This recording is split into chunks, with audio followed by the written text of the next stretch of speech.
Hello guys, hii ni akili yangu, sawa?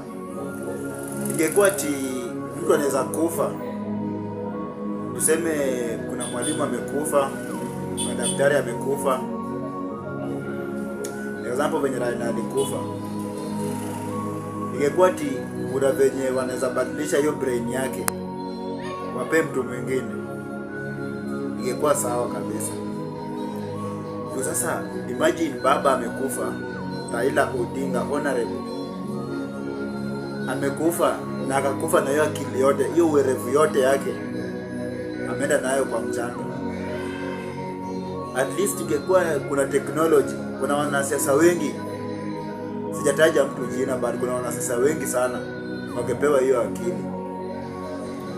Wangepewa hata, kuna mwanasiasa mwingine tu angepewa tu hiyo akili ya baba kwa akikaa nayo.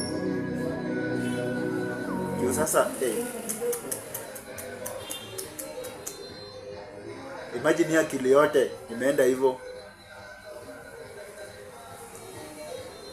Hebu wafanye uchunguzi bwana. Mtu hawezi kufa na ya akili yote hivyo.